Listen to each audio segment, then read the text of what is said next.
Maliban sa mga sakit sa baga, madalas na naaapektuhan ay ang puso, utak, mga bato, at mga ugat ng ating katawan na siyang dinadaluyan ng mga kemikal ng tabako.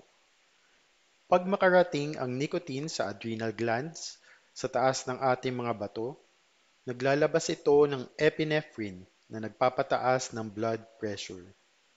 Ang carbon monoxide naman mula sa paninigarilyo ay nagdudulot ng pinsala sa loob ng mga ugat na nagiging lugar kung saan pwedeng dikitan ng mga plaques na tinatawag na atherosclerosis. Sa pagdami ng mga plaques na ito, tuluyang nagbabara ang mga daluyan ng dugo at masisira ang mga nasasakupan nito. Ito ay nagdudulot ng atake sa puso, sa utak pwedeng magdulot ng stroke, at sa mga kamay at paa ay nagdudulot ng pagkabulok na pwedeng dahilan para putulin ang mga ito.